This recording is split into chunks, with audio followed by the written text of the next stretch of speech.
Hello drama lovers, welcome back to my channel. నేను ఈ వీడియోలో when life gives you tangerines episode number 5 తెలుగులో explain చేయబోతున్నాను. మిగిలిన ఎపిసోడ్స్ ఎవరైనా చూడకపోతే లింక్స్ డిస్క్రిప్షన్ లో ఇస్తాను, ఒకసారి వెళ్ళి చెక్ చేయండి. అలాగే ఇంకా నా ఛానల్ ని ఎవరైనా సబ్స్క్రైబ్ చేయకపోతే సబ్స్క్రైబ్ చేసుకుని పక్కనే ఉన్న బెల్ ఐకాన్ ని క్లిక్ చేయండి. నేను చేసే ప్రతి వీడియో మీకు నోటిఫికేషన్స్ గా వస్తుంది. లాస్ట్ ఎపిసోడ్ లో ఏసున్ వాన్సిక్ పనిచేసే బోట్ దగ్గరికి వెళ్లి ఆ ఓనర్ తో గొడవ పెట్టుకుని వాన్సిక్ ఇక ముందు నుంచి ఇక్కడ పని చేయడని అక్కడ నుంచి తీసుకొని వెళ్ళిపోతుంది కదా. మరుసటి రోజు ఏసున్ దగ్గరికి ఏసున్ వాళ్ళ అమ్మ ఫ్రెండ్ వచ్చి మన ఊరు పక్కనే రోడ్డు వేస్తున్నారంట, వాన్సిక్ ని వెళ్లి అక్కడ ఏమైనా పని దొరుకుతుందేమో అడగమను. మన ఊర్లో బోట్ల దగ్గర పని దొరకడం చాలా కష్టం. ఊర్లో మొత్తం 10 పడవలు ఉంటే 6 పడవలు ఆ భూ కుటుంబానికి చెందినవే. వాడి మాట కాదని ఏ బోట్ ఓనర్ కూడా వాన్సిక్ ని పనిలో పెట్టుకోరని చెప్తూ ఉంటుంది. ఇక అప్పుడే పనికి వెళ్లిన క్వాన్సిక్ తిరిగి ఇంటికి వస్తూ ఉంటాడు. ఏసున్ వెళ్లి క్వాన్సిక్ కి ఏమైందా అని అడుగుతూ ఉంటుంది. దానికి క్వాన్సిక్ ఏ ఓనర్ కూడా పని లేదంటున్నారని చెప్పి దిగులుగా ఇంట్లోకి వెళ్ళిపోతాడు. ఇలా అయితే ఇల్లు కడవడం కష్టమని తర్వాత రోజు ఏసున్ మార్కెట్ కి చేపలమ్మడానికి వెళ్తుంది. ఇక అదే టైంలో రోడ్డు పనికి వెళ్లిన క్వాన్సిక్ తిరిగి ఇంటికి వస్తూ ఉంటాడు. అప్పుడే తన చేతికి ఒక గాయమై ఉంటుంది. క్వాన్సిక్ చేతికైన గాయాన్ని చూసిన ఏసున్ కంగారుగా క్వాన్సిక్ దగ్గరికి వెళ్లి ఏమైందా అని అడుగుతూ ఉంటుంది. దానికి క్వాన్సిక్ నాకు రోడ్డు పని అలవాటు లేదు కదా, చిన్న గాయమైందని చెప్పి అక్కడి నుంచి దిగాలుగా వెళ్ళిపోతూ ఉంటాడు. ఇక అక్కడున్న ఆడవాళ్లు చిన్నప్పటి నుంచి తనకు బోట్ లో చేసిన అలవాటే, బయట పని అలవాటు లేదు కదా, పాపం చాలా బాధపడుతున్నాడు పని లేక అని అనుకుంటూ ఉంటారు. తర్వాత రోజు క్వాన్సిక్ తెల్లవారుజామున్నే లేచి ఇంటి ముందున్న బల్ల పైన దిగాలుగా కూర్చొని ఉంటాడు. అది చూసిన ఏసున్ ఏ పని దొరక్క క్వాన్సిక్ బాధపడుతున్నాడని తనలో తానే బాధపడుతూ ఉంటుంది. అంతేకాకుండా ఏ పని లేకపోవడంతో క్వాన్సిక్ కి ఏం చేయాలో అర్థం కాక ఇంట్లో ఉన్న పని అంతా చేస్తూ ఉంటాడు. అలానే డల్లుగా నిద్రపోతూ ఉంటాడు. ఇది చూసిన ఏసున్ క్వాన్సిక్ ని చూసి చాలా బాధపడుతూ ఉంటుంది. మరుసటి రోజు క్వాన్సిక్ చీకటితోనే లేచి ఇంటి ముందు ఉన్న బల్ల పైన కూర్చొని దిగాలుగా ఏదో ఆలోచిస్తూ ఉంటాడు. ఇక క్వాన్సిక్ కనిపించకపోవడంతో ఏసున్ బయటికి వచ్చి చూస్తూ ఉంటుంది. ఏసున్ బయటికి రావడం చూసిన క్వాన్సిక్ ఏసున్ తో అన్ని పనులు చేశాను, నువ్వు వెళ్లి రెస్ట్ తీసుకోవచ్చు కదా, అప్పుడే ఎందుకు లేచావని అంటూ ఉంటాడు. దానికి ఏసున్ నువ్వేమైనా పశువువా, ఎందుకలా పని చేస్తున్నావు, నీ చిన్నతనం నుంచి పని చేస్తూనే ఉన్నావు, ఇప్పుడు కొన్ని రోజులు రెస్ట్ తీసుకుంటున్నా అనుకో అని ఏసున్ క్వాన్సిక్ తో అంటూ ఉంటుంది. ఆ మాటకు క్వాన్సిక్ రెస్ట్ అంటే నాకేదో కొత్తగా అనిపిస్తుంది, చిన్నప్పటి నుంచి పని చేసి చేసి అలవాటైపోయింది, ఇప్పుడు రెస్ట్ అంటే ఏదో కొత్తగా అనిపిస్తూ ఉంది, ఏమీ తోచట్లేదు పని లేక, అయినా రెస్ట్ తీసుకుంటే మన ఇంట్లోకి ఎలా గడుస్తుంది, పనికి వెళ్తేనే ఇంట్లోకి అన్ని వెళ్తాయి, మన నలుగురిని ఎలా పోషించాలి అని క్వాన్సిక్ ఏసున్ తో అంటూ ఉంటాడు. దానికి ఏసున్ పని గురించి ఎక్కువగా ఆలోచించి బాధపడమాకు, నేను సంపాదిస్తాలే అని అంటూ ఉంటుంది. దాంతో క్వాన్సిక్ క్యాబేజీలు కూడా అమ్మడానికి రాని ఈ పుస్తకాల పురుగు సంపాదించేస్తుందంట అంటూ నవ్వుకుంటూ అక్కడి నుంచి వెళ్ళిపోతాడు. ఇక వంట చేద్దామని ఏసున్ కిచెన్ రూమ్ లోకి వెళ్తే వంట చేయడానికి ఇంట్లో సరుకులు ఏమీ ఉండవు. ఇక ఏం చేయాలో అర్థం కాక బాధపడుతూ ఉంటుంది. పక్కనే ఉన్న బామ్మ దగ్గరికి వెళ్లి ఇంట్లో బియ్యం అయిపోయాయి, కొంచెం అప్పుగా ఇస్తారా అని మొహమాటంగా అడుగుతూ ఉంటుంది. ఆ రోజుకైతే అప్పు తీసుకొని వంట చేస్తుంది, కానీ మరుసటి రోజు ఎలా గడుస్తుందో అని ఇంట్లో కూర్చొని ఏసున్ బాధపడుతూ ఉంటుంది. ఇక అదే టైంలో ఏసున్ కి వాళ్ళ నానమ్మ గుర్తుకు రావడంతో వాళ్ళ నానమ్మ దగ్గరికి వెళ్లి అప్పుగా డబ్బు ఇవ్వమని బ్రతిమాలుతూ ఉంటుంది. ఇక అదే టైంలో వాళ్ళ బాబాయ్ అక్కడ ఉండటంతో ఏసున్ ని అంటూ ఉంటాడు, మన కుటుంబమే చాలా అప్పుల పాలైంది, ఇప్పుడు నీకెలా తీసుకువచ్చి ఇయ్యాలి, నువ్వు ఆ కుటుంబానికి చెందిన దానివే, వెళ్లి మీ అత్తగారిని అడుగు అని అంటూ ఉంటుంది. ఇక ఏసున్ ఏడుస్తుండటంతో ఏసున్ వాళ్ళ నానమ్మ ఇంట్లోకి గడవడానికి చాలా కష్టంగా ఉందా అని ఏసున్ ని అడుగుతూ ఉంటుంది. ఇక ఆ మాటలకు ఏసున్ వాళ్ళ బాబాయ్ నీ చేతికున్న రింగును తీసిచ్చేసేయి, ఇక నుంచి ఎల్లవను ఏడవమాకు అని చెప్పి అక్కడి నుంచి వెళ్ళిపోతాడు. ఇక వాళ్ళ నానమ్మ తన చేతికున్న రింగు మాత్రం ఇవ్వదు. తర్వాత ఏసున్ అక్కడి నుంచి ఇంటికి వచ్చేస్తుంది. ఇంటికి వచ్చేసాక పడుకొని ఏదో దిగాలుగా ఆలోచిస్తూ ఉంటుంది. క్వాన్సిక్ కూడా అలానే ఆలోచిస్తూ ఆడిస్తూ ఉంటాడు. అదే టైంలో ఏసున్ క్వాన్సిక్ తో నాకు త్వరగా పెద్దదాన్ని అయిపోవాలనిపిస్తుంది, పెద్దదాన్నైతే ఏ ప్రాబ్లమ్స్ నైనా ఈజీగా సాల్వ్ చేసుకోవచ్చు కదా, మా అమ్మలాగా మా అమ్మ ఫ్రెండ్స్ లాగా అయితే ఏ ప్రాబ్లం నైనా ఇద్దరం కలిసి ధైర్యంగా ఎదిరించవచ్చు అని బాధపడుతూ ఉంటుంది. అంతేకాకోకుండా తెల్లవారితే రోజు ఎలా గడుస్తుంది, రోజు రోజు ప్రాబ్లమ్స్ పెరిగిపోతున్నాయని ఏడుస్తూ ఉంటుంది. ఇక అప్పుడే క్వాన్సిక్ ఏసుని హగ్ చేసుకొని తను కూడా బాధపడుతూ ఉంటాడు. అదే టైంలో ఏసున్ వాళ్ళ నాన్నమ్మ వచ్చి ఏసున్ ఒకసారి బయటికి రా అని పిలుస్తూ ఉంటుంది. ఇక కిచెన్ లో ఏసున్ వాళ్ళ నాన్నమ్మకు క్వాన్సిక్ టీ ప్రిపేర్ చేస్తూ ఉంటాడు. బయటికి వెళ్లిన ఏసున్ వాళ్ళ నానమ్మతో నాకు రింగ్ ఇవ్వనందుకు నీకు నిద్ర పట్టలేదా నానమ్మ అని అంటూ ఉంటుంది. ఆ మాటలకు ఏసున్ వాళ్ళ నానమ్మ తన దగ్గరున్న పర్సును తీసి అకౌంట్ బుక్ ను తన చేతికి ఇస్తుంది. ఈ డబ్బుతో నువ్వు పడవ కొనుక్కో అని అంటూ ఉంటుంది. ఆ మాటలు విన్న ఏసున్ చాలా షాక్ అవుతుంది. పాస్బుక్ ఓపెన్ చేసి చూస్తే అందులో చాలా డబ్బులు జమ చేసి ఉంటాయి. ఇంత డబ్బు ఎక్కడిది నానమ్మ అని ఏసున్ వాళ్ళ నానమ్మని అడుగుతుంది. అప్పట్లో నేను సూప్ అమ్మి ఈ డబ్బును సేవ్ చేశాను, గప్చుప్ గా వెళ్లి ఒక పడవ కొనుక్కో, మీ బాబాయికి ఇస్తే ఆ డబ్బంతా జూదానికి వేస్ట్ చేస్తారు, అందరూ నీకు డబ్బెక్కడదని అడిగితే లాటరీలో గెలుచుకున్నామని చెప్పు అంటుంది. ఇది విన్న ఏసున్ ఇంకా క్వాన్సిక్ చాలా అంటే చాలా షాక్ అయిపోతారు. అంతేకాకుండా ఈ డబ్బంతా నా కోసమే దాచిపెట్టావా నానమ్మ అంటుంది. దానికి మీ అమ్మ ఇవ్వమని నన్ను బ్రతిమాలిందే అని జరిగిన ఫ్లాష్ బ్యాక్ చెప్తూ ఉంటుంది. ఫస్ట్ ఎపిసోడ్ లో వాళ్ళ అమ్మ చనిపోయే ముందు రోజు వచ్చి వాళ్ళ అత్తయ్యని కలుస్తుంది కదా, అత్తయ్య నాతో బయటికి వస్తారా, నాకు కొంచెం భయంగా ఉంది అని వాళ్ళ అత్తయ్యని బయటికి తీసుకుని వెళ్తుంది. ఇలా బయటికి వెళ్లిన వీళ్ళిద్దరూ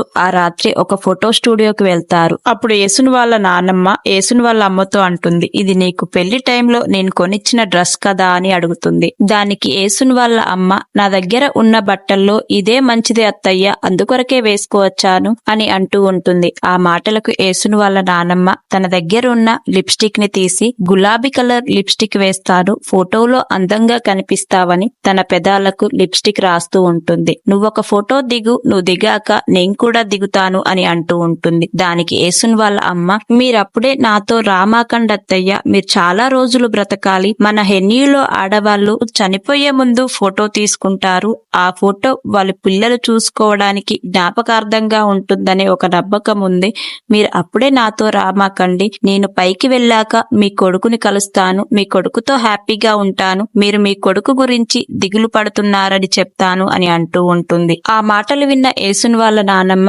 బోరున ఏడ్చేస్తుంది. నేను నా కొడుకు కన్నా ఎక్కువ రోజులు బ్రతికాను, కొడుకును పోగొట్టుకుంటే ఆ బాధ ఎలా ఉంటుందో కళ్ళ ముందే అనుభవించాను, నాకన్నా ముందు నువ్వు పైకి వెళ్తే మీ అమ్మ నీ కోసం బాగా ఏడుస్తుందని చెప్పు అని గోడున ఏడ్చేస్తుంది. ఆ మాటలు విన్న ఏసున్ వాళ్ళ అమ్మ నేను పైకి వెళ్ళాక ఈ విషయాలన్నీ మీ కొడుకుతో చెప్తాను, కానీ అంతకన్నా ముందు నాకొక సహాయం చేస్తానని మాట ఇయ్యు అత్తయ్య, నీ చిన్న కొడుకు వాళ్ళ పిల్లల్ని చూసుకున్నట్టే ఏసుని కూడా చూసుకోండి అత్తయ్య, తను నీ మాట ఖచ్చితంగా వింటుంది, నాకు బ్రతకాలని ఉంది, చనిపోవాలని లేదు, ఏసున్ ఎప్పుడైనా పెద్దయ్యాక తన సొంత కాళ్ళ మీద నిలబడ్డాక సాయం చేయమని మీ దగ్గరికి వస్తే అప్పుడు సాయం చేయడం మాత్రం మర్చిపోకండి, ఏసునికి భరించలేని కష్టం వస్తే కాని ఒకరి దగ్గరికి వచ్చి సాయం అడగదు, తుఫాన్నైనా తట్టుకునే అంత శక్తి దాని దగ్గర ఉంటుంది, అప్పుడు వచ్చి మీ దగ్గర సాయం అడిగితే మీరు తప్పకుండా సహాయం చేయండి అని చెప్తూ ఉంటుంది.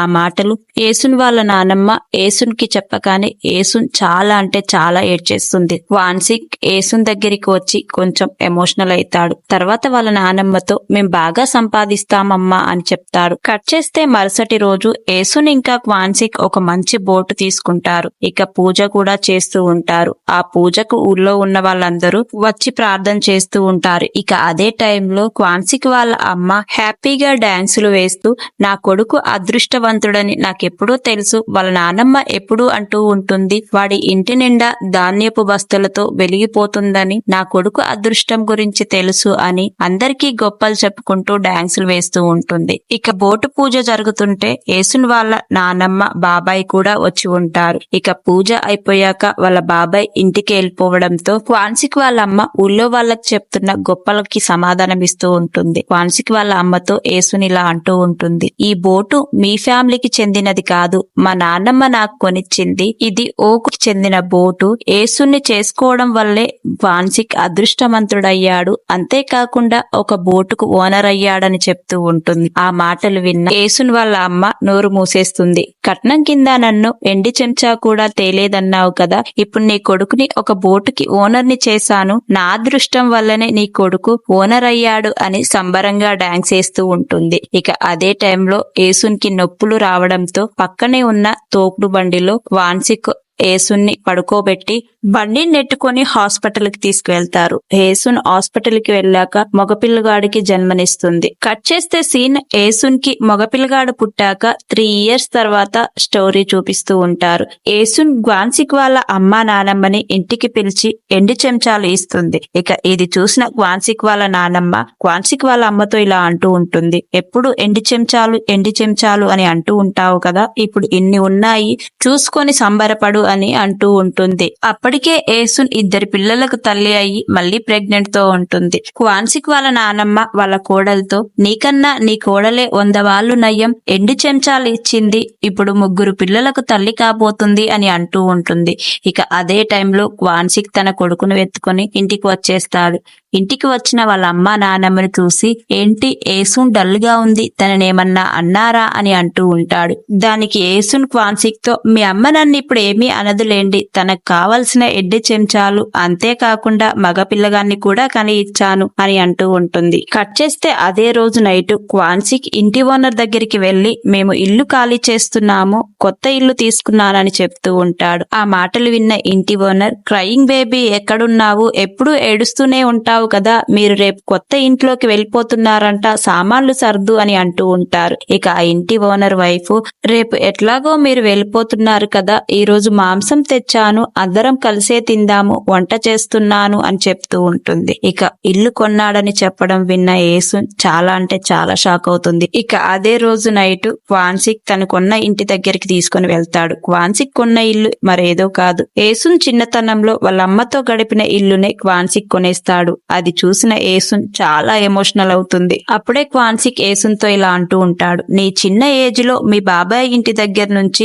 కొండలు దాటుకుని మీ అమ్మ కోసం పరిగెత్తుకుంటూ ఈ ఇంటికి వచ్చేదానివి కదా, ఇప్పుడు ఈ ఇల్లు నీ సొంతమైంది అని అంటూ ఉంటాడు. ఆ మాటలు విన్న యేసున్ బాగా ఏడుస్తూ, నిజంగా ఇది నా ఇల్లేనా, నిజంగా మనమే కొన్నామా, చిన్నప్పటి నుంచి నాకంటూ ఒక ఇల్లు లేదు, సముద్రంలో బ్రతికే పీతలకు రొయ్యలకు కూడా ఒక సొంత ఇల్లు ఉంటుంది, మా అమ్మకు సొంత ఇల్లు ఉంది, మా చిన్నాన్నకు సొంత ఇల్లుంది, అంతెందుకు నన్ను పెంచిన నా స్టెప్ ఫాదర్ కూడా ఇల్లుంది, నాకే చిన్నప్పటి నుంచి ఏ ఇల్లు లేదని ఏడుస్తూ ఉంటుంది. ఇక అది చూసిన క్వాన్సిక్, ఇప్పుడు హ్యాపీగా ఉందా అని యేసున్ని అడుగుతాడు. ఆ మాటలకు యేసున్, నాకు చాలా హ్యాపీగా ఉందని ఎమోషనల్ అవుతుంది. తర్వాత వీళ్ళిద్దరూ ఆ ఇంటి ముందు కూర్చొని అలా కొద్దిసేపు కబుర్లు చెప్పుకుంటూ ఉంటారు. కట్ చేస్తే మరుసటి రోజు క్వాన్సిక్ ఇంకా యేసున్ ఆ ఇంట్లోకి షిఫ్ట్ అయ్యి ఇంట్లో ఉన్న సామాన్ని షిఫ్ట్ చేస్తూ ఉంటారు. జ్ఞాపకంగా ఉండాలని ఆ ఇంట్లో నలుగురు కలిసి ఫొటోస్ కూడా దిగుతారు. కట్ చేస్తే అదే రోజు నైట్ క్వాన్సిక్ చేపలు పట్టడానికి వేటకు వెళ్తాడు. యేసున్ ఇంట్లో పిల్లలతో నిద్రపోతూ ఉంటుంది. అదే టైంలో కలలోకి వాళ్ళ అమ్మ వచ్చి ఇల్లు మొత్తం క్లీన్ చేస్తూ ఉంటుంది. యేసున్ కలలో వాళ్ళ అమ్మ దగ్గరికి వెళ్లి, ఏంటి ఈ మధ్యలో కనిపిస్తలేవు, ఈ ఇల్లు తీసుకున్నా అని హ్యాపీగా ఉన్నావా అని అడుగుతుంది. యేసున్ వాళ్ళ అమ్మ యేసున్ తో కలలో ఇలా అంటూ ఉంటుంది, పక్కింటి వాళ్ళు బండి తీసుకున్నారు, మీరింకా ఇల్లే తీసుకున్నారు, అయినా మీ ఆయన నెలలతో ఉన్న ఆడదాన్ని ఇంట్లో వదిలిపెట్టి వేటకు వెళ్లాడా అని అంటూ ఉంటుంది. ఆ మాటలకి యేసున్, తను వెళ్ళబట్టే కదా మాకు 3 పూట్ల తిండి వస్తుంది అని అంటూ ఉంటుంది. యేసున్, నీకొకటి తెలుసా, పక్కింటి వాళ్ళ దగ్గర బండి ఉంది అని అంటూ ఉంటుంది. అప్పుడే యేసున్ కి నిద్రల నుంచి మెలకువ వచ్చి నొప్పులు వస్తూ ఉంటాయి. ఇక పక్కనే ఉన్న తన కూతుర్ని లేపి పక్కింటి వాళ్ళని పిలుచుకురా అని చెప్తుంది. ఇక పక్కింటి వాళ్ళు వచ్చి యేసున్ని హాస్పిటల్లోకి తీసుకొని వెళ్తారు. కట్ చేస్తే యేసున్ కి 3వ సంతానం కూడా బాబు పుడతాడు. బాబుని ఇంటికి తీసుకువచ్చాక యేసున్ కి పనిలో హెల్ప్ చేయడానికి క్వాన్సిక్ వాళ్ళ అమ్మ నానమ్మ వచ్చి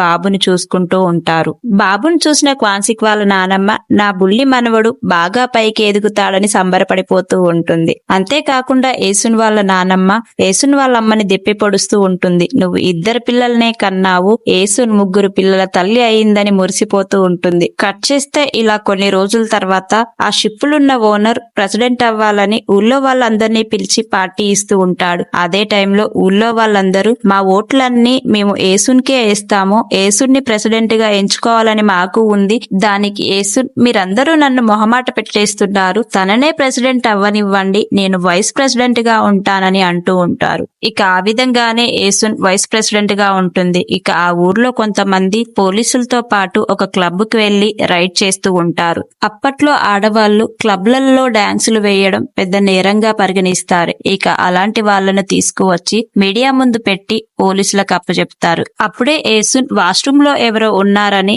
డోర్ దగ్గరుండి పిలుస్తూ ఉంటుంది. అక్కడికి ప్రెసిడెంట్ వచ్చి, ఏంటి ఎప్పుడు చూసినా నేనుండే దగ్గరే నువ్వు కనిపిస్తున్నావు, నన్ను చేసుకోలేదని నువ్వు ఫీల్ అవుతున్నావా అని అంటూ ఉంటాడు. దానికి యేసున్, నీకంత సీన్ లేదులే, అయినా ఇది లేడీస్ వాష్రూమ్, నేను చెక్ చేస్తాను, నువ్వు ఇక్కడ నుంచి వెళ్ళు అని అతన్ని పంపించేస్తూ ఉంటుంది. ఇక వాష్రూమ్ లోపల ఎవరున్నారా అని డోర్ తీసి చూస్తే ఆ ప్రెసిడెంట్ వైఫే ఆ వాష్రూమ్ లోపల ఉంటుంది.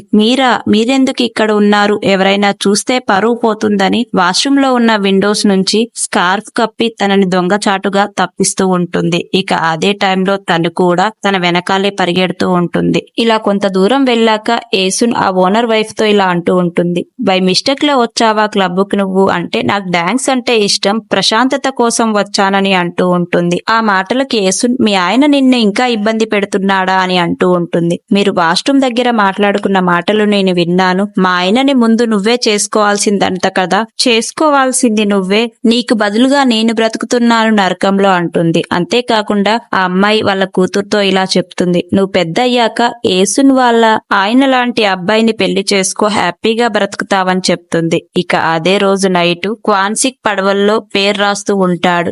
ఇక గుమ్యోంగ్ యేసున్ బయట నించొని చూస్తూ ఉంటాడు. ఇక క్వాన్సిక్ యేసున్ తో, నా చేతి రాత కన్నా నీ చేతి రాతే బాగుంటుంది, వచ్చి రాయు అని తన చేతికి పెయింట్ ఇస్తాడు. దాంతో యేసున్, ఆడవాళ్లు పడవ లోపలికి వస్తే అరిష్టమంట, నేను రాను అని అంటూ ఉంటుంది. దానికి క్వాన్సిక్, అలాంటి మూఢనమ్మకాలు నేను నమ్మను అని గుమ్యోంగ్ ని లోపలికి రమ్మని చేయి చాపుతాడు. గుమ్యోంగ్ లోపలికి వెళ్తూ ఉంటే యేసున్ ఆపడానికి ట్రై చేస్తుంది. ఇక అదే టైంలో మూఢనమ్మకాల వల్ల తన కూతురు సంతోషాన్ని ఎందుకు దూరం చేయాలని వదిలేస్తుంది. తర్వాత ఆ మూఢనమ్మకాన్ని తను జయించి ఏమీ కాదని నిరూపించాలని తను కూడా ఆ పడవలోకి వెళ్తుంది. ఇలా అందరూ కలిసి సముద్రం మధ్యలోకి వెళ్తారు. ఇక యేసున్ అదే టైంలో గ్వాన్సిక్ తో ఇలా అంటూ ఉంటుంది, మన దగ్గర పడవ ఉంది, అంతేకాకుండా సొంత ఇల్లు కూడా ఉంది, నాకు చాలా హ్యాపీగా ఉంది అని సంతోషపడుతూ ఉంటుంది. అంతేకాకుండా తన చేతులతో పడవ లోపల నేమ్స్ కూడా రాస్తుంది. ఇక మూఢనమ్మకాన్ని జయించడానికి పడవలకు వచ్చిన యేసునికి